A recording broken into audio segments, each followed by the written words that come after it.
Malay mo, atraso lang yan ng mister mo sa kung sino man yun. Ganyan ako eh. Pag mainit, split muna. Tsaka na lang ako lelekba pag medyo cool na naman. Tsaka habang nandun ka, makipag-isip-isip ka na rin tuloy. Ikaw rin.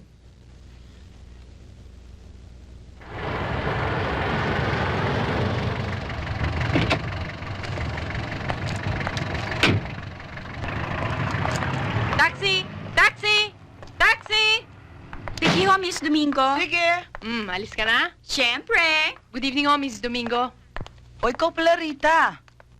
Laho bang tumawag? Wala. O, hindi na tumatawag yung boyfriend mong kano, ah. Nako, hindi ho kanu yun. Alaman ho yun. Aktong! Tsaka wala na kami noon. Aba, bakit? Di ba 3 linggo pa lang kayo noon?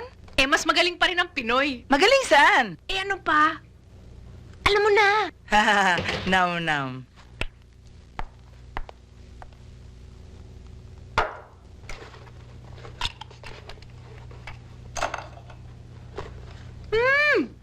Tango.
Hello?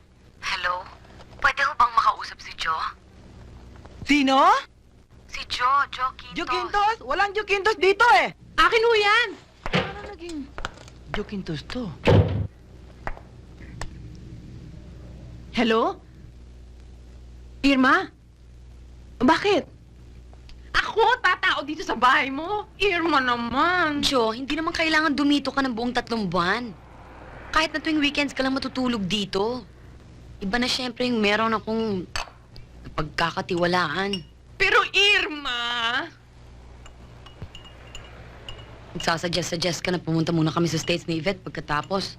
Ayaw mo naman pala akong pagbigyan. Eh bakit hindi na lang kasi isang kamag-anak mo? O kaya... Nasa States nga ang kaisa-isa kong tiyabining. Nakila pa. Mga 2 or 3 months pa bago yun makabalik. Eh wala naman akong ibang kaibigang mapagkakatiwalaan. Pero Irma, alam mo namang wako feel ang responsibilidad. Wala ka naman problema sa pagkain. Kahit sa sasakyan, ang dami-daming katulong dyan. Ang tatagal na nila sa akin. Iwanan pa kita ng panggastos. Eh paano kung pagbalik ng mister mo? Alam mo naman ako, weakness ko, nakapantalon. Ikaw rin. Che, matagal pa yon. Baka mauna pa nga ako sa kanyang bumalik. Bakit? Sigurado bang babalik ka? Bakit naman ako hindi babalik? Jo, please. Tatawagan kita from time to time. Promise. I just need to get away. For a while. As you suggested, hindi ba? Oh, ito. Panggastos mo.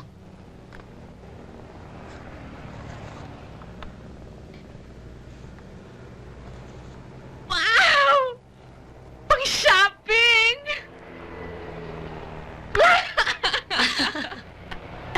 Mayaman na ako ngayon, Tay. Manlalalaki ako. Sira ka talaga.